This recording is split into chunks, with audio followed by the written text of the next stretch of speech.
이맘때가 되면 텔레비전이나 신문에서 금년의 10대 뉴스 이런 거 싫잖아요.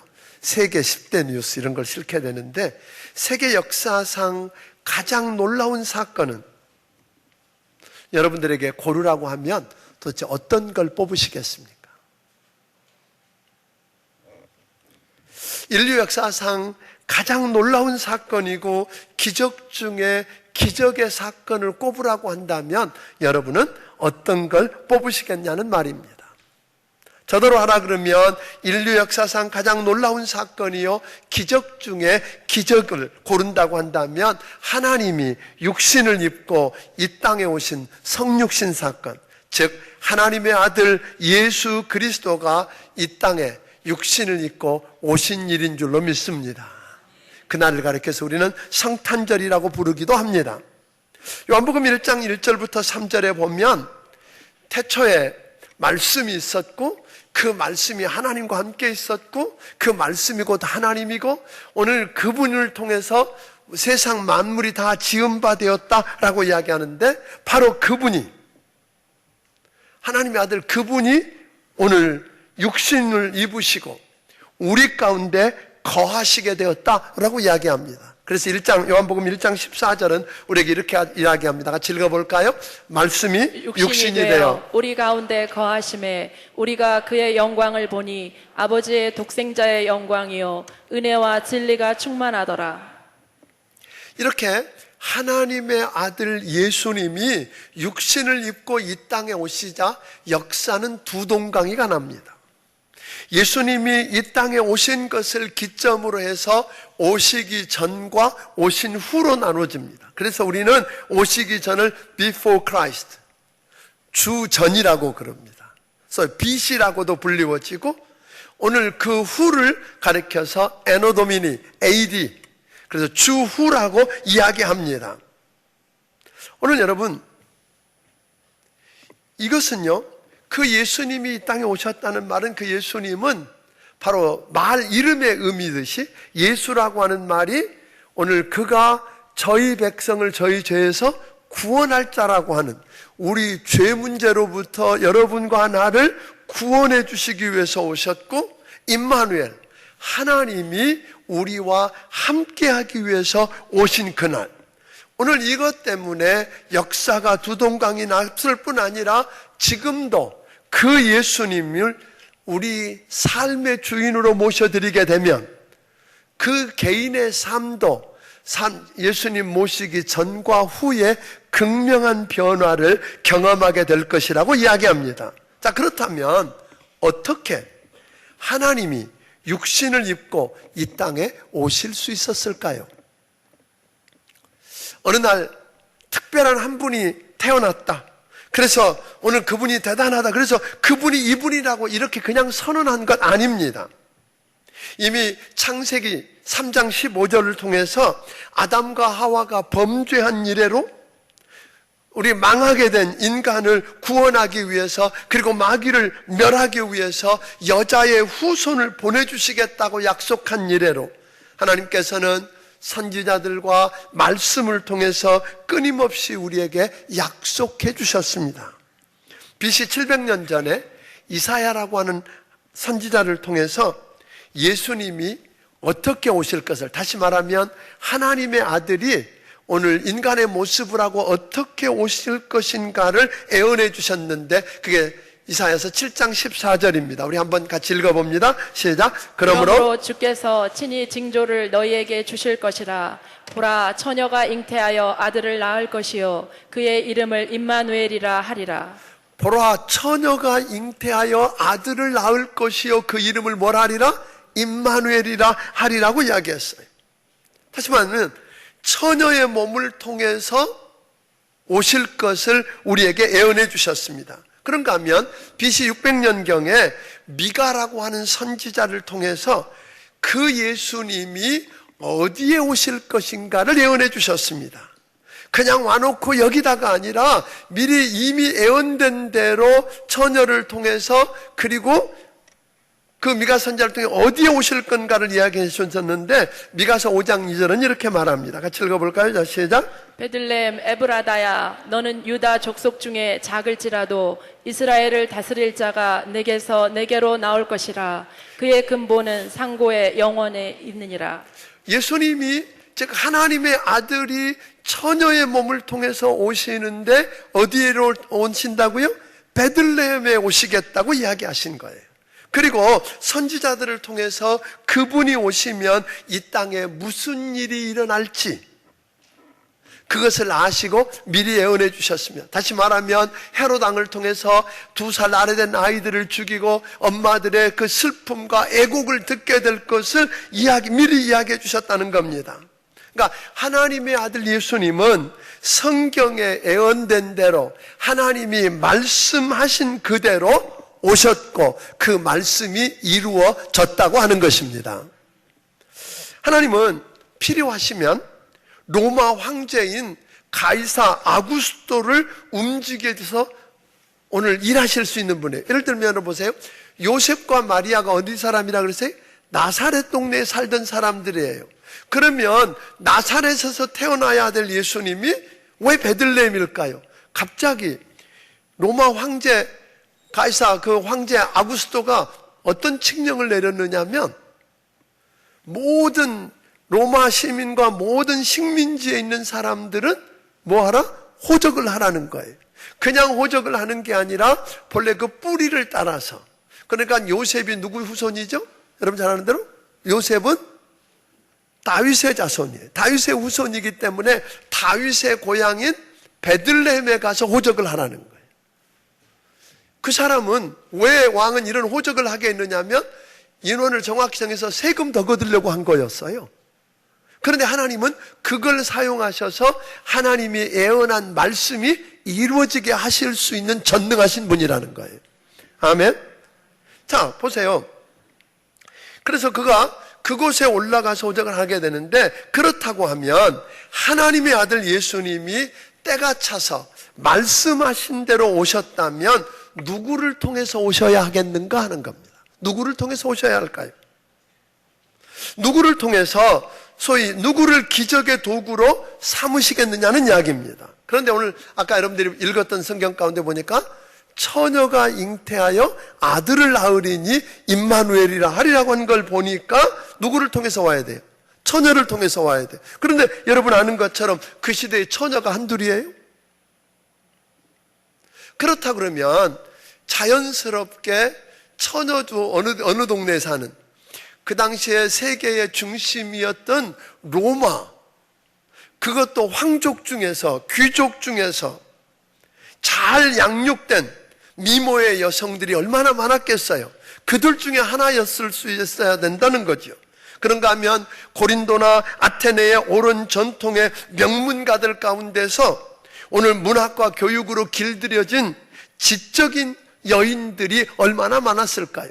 그들 중에 하나가 뽑혔어야 될 것입니다. 그게 아니면 성경에 예언된 대로 베들레헴에서 태어나야 한다면 최소한 베들레헴하고 예루살렘은 가까우니까 예루살렘의 제사장 가문 중에서 종교적으로 잘 훈련된 경건한 자질을 갖추고 있는 여인들이 많았을 텐데 그 중에 하나, 처녀가 뽑혔어야 합니다. 그런데 왜 하필이면 지구상의 가장 작은 나라, 그 중에서도 이스라엘 땅 중에서도 가장 천시되고 무시되었던 작은 나사렛이라고 하는 마을에서 오늘 그곳에 살고 있는 어린 소녀 마리아가 뽑혀서 그녀를 통해서 오시겠다고 하셨을까요? 마리아를 기적의 도구요, 축복의 통로로 쓰시겠다고 그랬는데 어떻게 그러냐는 거예요. 여러분 아는 것처럼 나사렛이라고 하는 동네는 두로와 시돈을 거쳐서 예루살렘 쪽으로 가려고 하면, 북쪽에서 내려다 가려고 그러면 거의 거쳐야 되는 동네가 나사렛이에요. 그러니까 갈릴리 마을, 북쪽에서 전쟁을 해서 침략군이 올 때도 갈릴리 동네가 먼저 하고, 그 갈릴리 중에서 나사렛을 통해서 어디로 가요? 예루살렘을 거치고 애굽으로 내려가야 하기 때문에 여러분 알 수 있죠. 상인들도 그렇게 내려가고 전쟁할 때도 그렇게 내려간다면 그 동네가 어찌했을 것은 아는 거예요. 그러다 보니까 갈릴리라든지 나사렛은 아주 사람들에서 천시받고 무시당하고 거의 이방 민족처럼 취급되던 그런 동네예요. 우리가 볼 때는 도저히 아닌 것 같은 그런 동네에 살고 있었던 한 여인, 오늘 마리아가 뽑히는 거지요. 여러분, 어떤 사람이 보니까 개미가 떼를 지어서 막 지나가는 거예요. 그런데 그 사람이 이렇게 내려다 보니까 여기를 이렇게 가다 보면 낭떠러지가 있고 거기에 떨어지면 다 물이 흘러서 이 개미들이 다 빠져 죽을 것 같아서 안타까우니까 통나무로 막아도 보고 판자로 막아도 보는데 소용이 없는 거예요. 시간이 걸려서 그렇지 다 넘어가고 조금 지나면 빠져 죽을 것 같으니까 안타까워서 도와주고 싶은데 도와줄 방법이 없는 거예요. 그래서 이분이 그런 생각을 하는 거예요. 내가 개미가 되어서 저들에게 가서 제발 이 길로 가면 여러분 다 죽습니다라고 경고하고 돌아가야 된다라고 이야기하고 싶은데 그럴 능력이 자기에게 없잖아요. 여러분, 하나님께서도요, 말씀을 통해서 선지자들을 통해서 우리를 얼마나 사랑하시는지를 계속 이야기하셨어요. 끊임없이. 그런데 못 알아듣는 거예요. 그래서 하나님이 친히 이 땅에 오셔서 우리를 얼마나 어떻게 사랑하시는지를 보여주시기 위해서 오신 거고요. 또 하나는 그 죄 때문에 그렇게 살면 죽게 되고 심판받고 지옥 간다는 것을 경고하고 싶은데 못 알아듣는 거잖아요. 그래서 우리 주님은 전능하신 분이니까 친히 뭐가 됐어요? 사람의 모습을 하고 이 땅에 오셨다는 거예요. 아멘? 그게 누구예요? 예수 그리스도입니다. 믿으십니까? 그런데 예수님은 하나님의 아들, 즉 예수님은 하나님의 아들이 이 땅에 오신 때에 누구를 통해서 오시겠냐는 거예요. 여러분, 그 기적 중의 기적이 하나님의 아들이 오늘 사람의 모습을 하고 이 땅에 오는 기적 중의 기적이 누구를 통해서 이루어졌다고요? 마리아를 통해서 이루어졌다는 거예요. 자, 누가복음 1장 26절부터 28절까지 한번 읽어보겠습니다. 시작. 여섯째 달에 천사 가브리엘이 하나님의 보내심을 받아 갈릴리 나사렛이란 동네에 가서 다윗의 자손 요셉이라 하는 사람과 약혼한 처녀에게 이르니 그 처녀의 이름은 마리아라. 그에게 들어가 이르되 은혜를 받은 자여 평안할지어다. 주께서 너와 함께 하시도다 하니. 여기 보니까 갈릴리 그 나사렛이라고 하는 마을에 사는 마리아에게 누가 찾아왔다고요? 가브리엘이라고 하는 천사장이 찾아왔다는 거예요. 근데 여러분, 성경에 계속 보면요, 가브리엘이라고 하는 이름이 등장할 때마다 보면 반드시 무슨 이야기가 나와요? 기쁜 소식이 있어요. 좋은 소식이 있는 거예요. 저는 어떤 사람은 늘 전하는 소식이 무슨 소식 전해요? 아픈 소식을 전해요. 힘들고 고통스러운 소식을 전하는 사람들이 있는가 하면 누가 가브리엘처럼 기쁜 소식, 좋은 소식을 전할 수 있으면 어떨까요? 우리 중앙침례교 성도들이 그렇게 되기를 주의 이름으로 축원합니다. 가브리엘처럼 복된 소식, 기쁜 소식, 축복의 소식을 전할 수 있으면 좋겠어요. 그래서 이 가브리엘이 와가지고 마리아에게 그렇게 이야기하잖아요. 하나님의 은혜를 입은 자여, 하나님이 너와 함께 하신다. 그 정도만이 아니라 42절에 보면 이 여인을 보았던 엘리사벳이 그를 향해서 복이 있다고 이야기해요. 그러니까 이 여인은 뭐 하는 여인이에요? 하나님의 은혜가 머물고, 아멘? 그리고 하나님이 함께 하실 뿐 아니라 복 있는 여자로 취급당한단 말이에요. 여러분, 세상 사람들이 살면서요, 자기 하나 치닥거리 하고 가기가 바쁜 사람이 많아요. 자기 존재 하나에 행복을 붙들고 씨름하다 떠나는 사람이 얼마나 많은지 모르는데, 내 인생이 다른 사람들 또 이웃들의 축복하는 축복의 통로가 될 수 있다면 얼마나 좋을까요?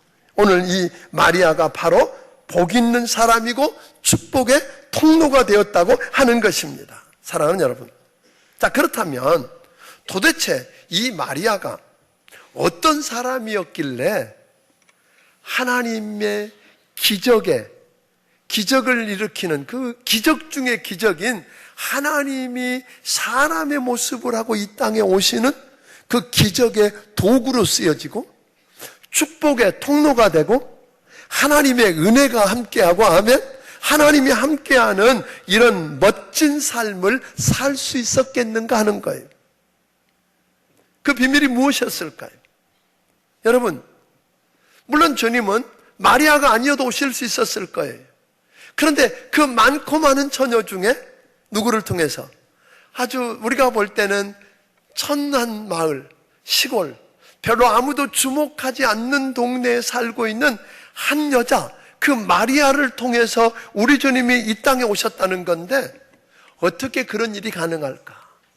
저는 오늘 이 시간에요, 이번 성탄절은 그냥 매년 맞는 그냥 또 한 번의 성탄절, 습관적으로 맞는 성탄절이 아니라 이번 성탄절은 저는 우리 하나님께서 여러분을 통해서 이 땅에 오시는, 그래서 여러분 주변에 있는 사람들이 여러분을 통해서 오신 예수님을 하나님의 아들로 만나게 되고 그 축복을 경험하게 되기를 주의 이름으로 축원합니다.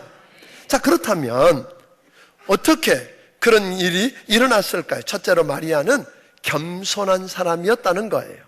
28절을 다시 한번 읽어봅니다. 시작. 그에게 들어가 이르되 은혜를 받은 자여 평안할지어다. 주께서 너와 함께 하시도다 하니. 여러분, 이때 마리아의 반응이 어땠을까요? 아니, 여러분에게 만일 천사가 나타나가지고 뭐라고 이야기해요? 하나님의 은혜를 입은 자여 평안할지어다. 주께서 너와 함께 하시도다. 여러분들에게 그렇게 이야기한다면 여러분 어쩌시겠어요?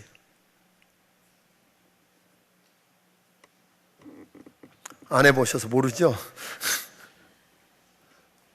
당연하지요. 당근이지요. 나 말고 그런 말 들을 만한 사람이 있어요, 여기?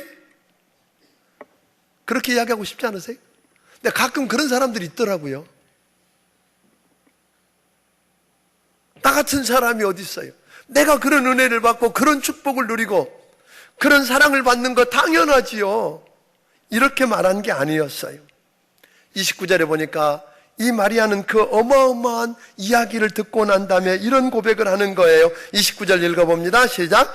처녀가 그 말을 듣고 놀라 이런 인사가 어찌함인가 생각하매. 너무나 황송하게 생각한 거예요. 어떻게 내가 그런 말을 들을 수 있고 그런 은혜를 입는단 말인가?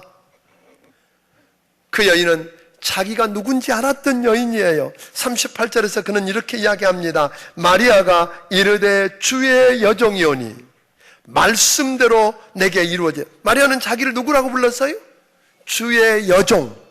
개역성경에 보니까 주의 계집종이오니, 이 말은 아주 다른 말로 쉽게 말하면 무슨 이야기예요? 자신은 천한 계집종 같은 하찮은 여자인데 하나님께서 내게 은혜를 베푸시겠다고 하니까 나는 감당할 수 없는 특권입니다 라고 이야기하는, 그건 하나님의 은혜입니다. 아멘. 그것을 감당할 수 없는 하나님의 은혜고 하나님이 주신 분에 넘치는 특권이라고 여기고, 자기는 천한 여인 같은데 내게 임했다고 겸손한 모습으로 그걸 받아들이는 거죠. 여러분, 성경에 보니까요, 하나님께서는 교만한 자를 대적하시고 겸손한 자에게 은혜를 베푸신다고 하셨어요. 왜 교만한 자를 대적하실까요? 교만한 자에게 어떤 은혜를 베풀면 그건 당연하게 자기가 능력이 있어서 자기가 얼마나 대단한가를 자랑하고 드러내는 재료로 쓰지, 그 일을 행하시고 그를 통해서 행하신 주님이 안 보인다는 거잖아요. 그러나 겸손한 자는 뭐예요? 하나님이 없으면, 하나님의 은혜가 아니었으면 오늘 이룰 수 없었다고 하는 심정으로 다가가길래 그렇다고 하는 것입니다. 사랑하는 성도 여러분, 부탁합니다. 마리아처럼 하나님의 기적의 도구가 되어지고 축복의 통로가 되어서 쓰여지기를 원한다면, 이번 성탄절에 오늘 여러분을 통해서 이 땅에 오신 주님을 드러내고 그 영광을 드러내고 싶다면 마리아처럼 겸손해지기를 주의 이름으로 축원합니다. 다시 말하면 겸손해지려면요, 내가 높은 자리에 있을 수 있고 다 가질 수 있고 다 할 수 있는 그런 위치에 있을 때도 내 위에 누가 계시다? 하나님이 계신다. 다니엘서의 주제가 그거거든요. 하나님이 세상을 통치하신다 이 말이에요. 왕들 가운데서도 오늘 그 세상을 다 다스리는 왕도 내가 제일 높은 게 아니라 내 위에 누가 계신다? 다스리시는 하나님이 계신다. 그분을 의식하고 사는 거거든요. 그래야 겸손해지죠. 느부갓네살 왕이 들에서 이슬을 맞으며 풀을 뜯고 짐승처럼 산 이유가 뭐였어요? 그걸 망각해버렸다는 거잖아요. 그럼 교만할 수밖에 없는 거예요. 내가 했다고 하기 시작하는 거예요. 여러분, 내가 가지고 있는 그것들을 누가 주셨다? 하나님이 주셔서 누리게 하시고 아버지께서 이 축복으로 주셨다고 생각하는 사람은 겸손할 수밖에 없는 것입니다. 그래서 오늘 겸손을 통해서 그의 영광을 오늘 여러분 마리아처럼 드러내게 되기를 주의 이름으로 축원합니다. 둘째로 마리아는 믿음의 사람이었다는 겁니다. 하나님께서 마리아를 통해서 가장 큰 기적 중에 기적을 나타내시고 그를 축복의 통로로 삼은 것은 마리아가 겸손한 사람이었을 뿐 아니라 뭐였다고요? 믿음의 사람이었다고 하는 거예요. 자, 31절, 32절, 33절을 읽어보겠습니다. 시작. 보라, 내가 잉태하여 아들을 낳으리니 그 이름을 예수라 하라. 그가 큰 자가 되고 지극히 높으신 이의 아들이라 일컬어질 것이요 주 하나님께서 그 조상 다윗의 왕위를 그에게 주시리니 영원히 야곱의 집을 왕으로 다스리실 것이며 그 나라가 무궁하리라. 여러분, 가브리엘 천사를 통해서 누구에게? 마리아에게 준 말씀은 내가 잉태해서 아들을 낳을 텐데 그 이름을 예수라 하라. 예수라는 말 뜻은 뭐예요? 자기 백성의, 저가 자기 백성의 죄를 그 죄에서 구원할 자라는 거예요. 그 어마어마한 일 뿐만 아니라 그분이 지극히 높은 자의 아들이라 일컬어지고, 아멘, 다윗의 왕위를 이어갈 자라고 하는 어마어마한 이야기를 들었을 때 마리아는 그렇게 이야기합니다. 34절을 읽어봅니다. 시작. 마리아가 천사에게 말하되 나는 남자를 알지 못하니 어찌 이 일이 있으리이까. 오늘 자기는 아직 남자를 알지 못한, 뭐는 했어요? 정혼했다 그랬어요. 요셉과 정혼했다는 말은 요즘 우리로 말로 말하면 약혼했다는 말이에요. 그런데 그 당시에 관습이나 법은 오늘 약혼을, 그 정혼을 하게 되면 함께 살지는 않아도 성경에 보니까 남편이라고 그러고 아내라고 하는 것처럼 뭐예요? 부부로 인정을 해주는 거였어요. 그런데 그렇게 됐는데 그 자기 정혼한 남자 요셉과 함께 자지도 않았는데 뭐가 생긴다고요? 아들을 낳게 된다는데 오늘 그 이야기를 들으면서 마리아는 뭘 믿었어요? 천사가 지금 자기에게 하는 말씀이 하나님의 말씀이라는 걸 믿은 거예요. 그가 말씀하신 대로 구세주가 올 것이고 그 구세주가 자기를 통해서 온다는 사실을 뭐였어요? 믿었던 거예요. 아멘? 오늘 그에게는 믿음이 있었다는 거죠. 그런 그에게 뭐가요? 그런데 어떻게 그런 일이 이루어지겠냐고 할 때에 오늘 천사가 36절을 통해서 그렇게 이야기해요. 야, 너희 친척 있지?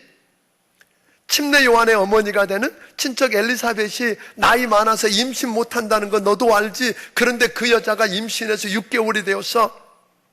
그게 누구? 하나님이 하셨다 그런 거잖아요. 그리고 그에게 오늘 35절은 이렇게 말합니다. 같이 읽어봅니다. 시작. 천사가 대답하여 이르되 성령이 내게 임하시고 지극히 높으신 이의 능력이 너를 덮으시리니 이러므로 나실 바 거룩한 이는 하나님의 아들이라 일컬어지리라. 여러분, 성령이 임하고 하나님의 거룩하신 능력의 손이 여러분 위에 임하면 오늘 37절에 말한 것처럼 하나님의 말씀이 여러분 이루어지지 못할 일이 없습니다. 믿으십니까? 오늘 여러분과 내게도 도대체 말도 안 되는 일이에요. 남자를 가까이 해본 적이 없는 이 소녀에게 하나님의 성령이 임하고 하나님의 능력의 손이 그를 두르고, 오늘 그러고 나니까 말씀하신 대로 이루어지는 기적을 경험했다고 하는 것입니다. 오늘 여러분, 이런 믿음이 여러분에게 회복되기를 주의 이름으로 축원합니다. 쉽지 않지요. 그런데 이 마리아가 그 엄청난 이야기 앞에 38절 이렇게 대답을 합니다. 같이 읽어봅니다. 시작. 마리아가 이르되 주의 여종이 오니 말씀대로 내게 이루어지이다 하매 천사가 떠나가니라. 기가 막힌 이야기잖아요. 마리아가 지금 뭐라고 부르고 있어요? 주의 여종이 오니 말씀하신 대로 내게 뭐하리라? 이루어지이다. 그 하나님을 믿은 거예요. 오늘 천사가 지금 하나님의 말씀을 하고 있고, 하나님이 말씀하신 대로 구세주가 자기를 통해 올 거라고 믿었기 때문에 그 말씀하신 대로 내게 이루어지기를 원한다고 고백하는 거예요. 그건 믿음의 여인이었어요. 45절을 보면 다른 사람에 의해서도 그가 엘리사벳에게 가서 확인했을 때 엘리사벳이 만나자마자 그런 이야기를 하는 거예요. 45절 읽어봅니다. 주께서 하신 말씀이 반드시 이루어지리라고 믿은 그 여자에게 복이 있도다. 여기 보세요. 아주 기가 막히잖아요. 주께서 하신 말씀이 반드시 이루어지리라고 믿은 그 여자가 누구예요? 마리아잖아요. 저는 여러분들이 그렇게 칭찬받게 되기를 주의 이름으로 축원합니다. 주께서 하신 말씀대로 이루어지리라고 믿은 그 사람. 오늘 이 여인은 믿음의 사람이었습니다. 사랑하는 여러분, 마리아는 이해하기 어려웠지만, 납득이 안 갔지만, 하나님이 말씀이 이루어질 거라고 뭐 했어요? 믿었어요. 여러분, 저는 여러분들에게 이런 부탁을 좀 드리고 싶어요. 우리 가난할 수 있어요. 병들 수 있어요. 실패할 수 있고 부도낼 수 있어요. 넘어질 수 있다고요. 백도 없고 아무것도 없을 수 있어요. 그런데 최소한 우리에게 뭐가 있으면, 믿음의 부자면 여러분 역사 일어납니다. 이거 보니까 성경에요, 종종 병들거나 귀신이 들렸거나 문제 있는 사람들이 주님 앞에 나왔을 때 주님이 고쳐주기 전에 꼭 하셨던 말씀 중에 하나가 이런 거예요. 내 믿은 대로 될지어다. 믿은 대로 되라고 그랬어요. 그러니까 전 여러분들에게 돈 없는 게 그게 문제가 아니라, 실패한 게 문제가 아니라, 병든 게 문제가 아니라, 뭐가 없는 게 문제예요? 믿음 없는 게 문제란 말이에요. 근데 의외로 많은 사람들 가운데 돈도 없어, 백도 없어, 가진 거 아무것도 없어. 근데 믿음도 없어. 이걸 어떻게 할 수가, 도와줄 방법이 없잖아요. 여러분, 지난 시간에 우리가 보았잖아요. 가나안 여인 이야기할 때 보니까 가나안 여인은 사방 뭔 상황과 환경이 엉망이었어요. 아무것도 다 막혔었어요. 거기다가 자존심의 상처를 입혔어요. 그런데 왜 그렇게 하셨어요? 그걸 통해서 주님이 목적한 건 한 가지였어요. 그 여자의 믿음을 키우는 거였어요. 믿음이 크고 나니까 믿음을 칭찬하고, 주님 하신 말씀은 내 믿음대로 될지어다. 여러분, 믿음의 부자들이 되기를 주의 이름으로 축원합니다. 그러면 희망이 있습니다. 오늘 믿음대로 되는 거예요. 그러니까 그 말은 다른 말로 말하면 좀 이렇게 복잡하지 않고요, 단순하게 믿는 믿음을 좀 갖게 되기를 바랍니다. 단순한. 이 마리아는요, 복잡하지 않았어요. 그냥 주님이 말씀하셨으니까 말씀하신 그대로 되리라고 그냥 뭐예요? 믿은 거예요. 그렇게 하면 무슨 일이 일어날지 생각 안 한 거예요. 여러분, 그 베드로가 대표적인 사람이잖아요. 단순한 믿음을 가진 사람.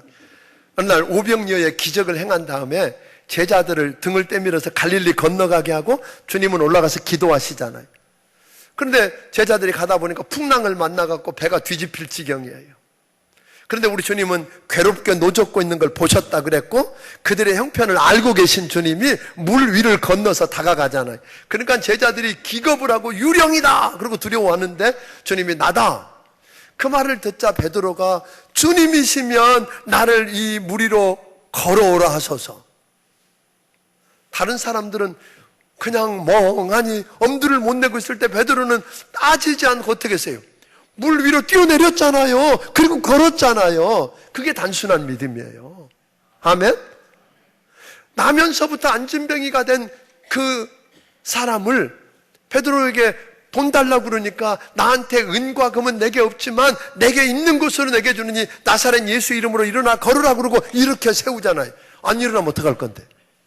그런 생각이 없었다니까요. 주님이 말씀하시기를 믿음의 기도는 역사하는 힘이 많다 그랬고 구하면 들어주신다고 하는 말씀을 믿고 그대로 될 줄로 믿고 일으켰단 말이에요. 이런 믿음의 부자들이 되기를 주의 이름으로 축원합니다. 랄프라고 하는 지적 장애자가 있었어요. 뭘 애우지도 못하고 지적 능력이 떨어진 아이예요. 그런데 그 교회에서 크리스마스 연극을 하기로 했는데 그 아이만 빼놓을 수가 없잖아요. 근데 하고 싶어 하는 거예요.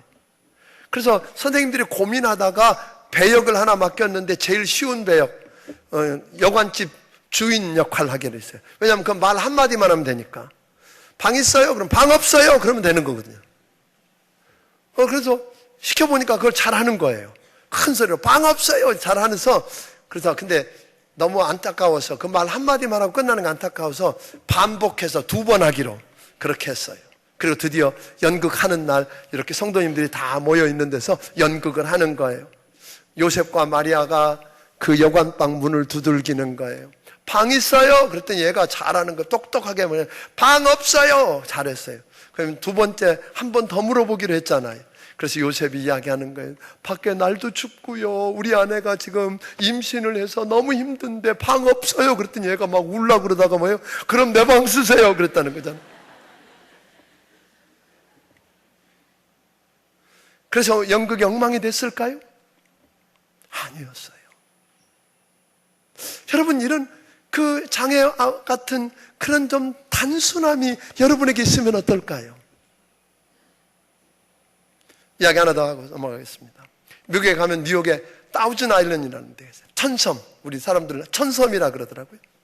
섬이 1000개가 있는 그 여행지에 노 부부가 여행을 하러 갔는데 보니까 방이 없는 거예요. 밤이 어두워졌는데. 이 호텔, 저 여관 다 다녔는데 없어요. 그런데 한 조그만 호텔에 들어갔더니 지배인이 나와서 그렇게 이야기하는 거예요. 선생님 죄송해요.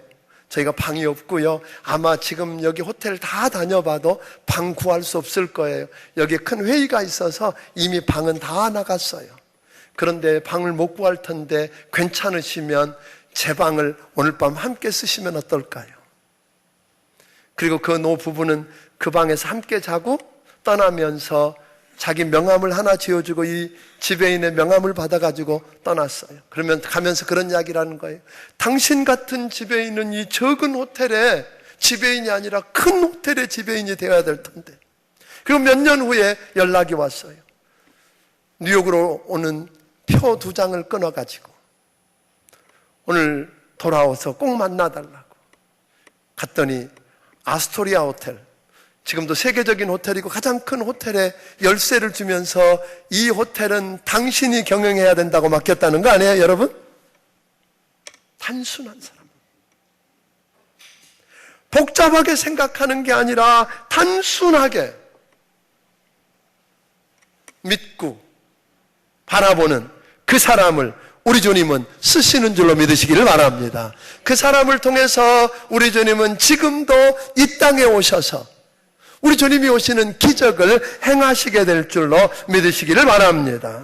그런데 이 여자는, 마리아는 주의 종이오니, 주의 여종이오니 말씀대로 이루어지다라고 하는 말이 얼마나 엄청난 말인지를 모른 거예요. 여러분 보세요. 오늘 믿음은요, 순종을 동반하는 거잖아요. 순종하겠다는 걸 전제하는 거고, 순종을 하면 뭐가 따르는 거예요? 희생과 헌신이 따르는 거잖아요.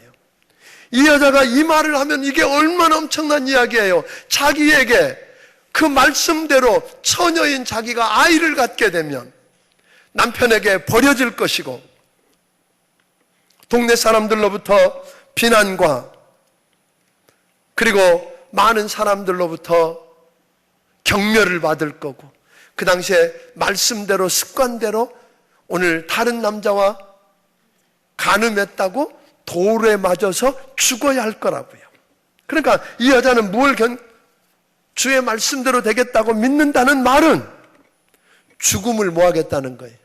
각오하겠다는 거예요.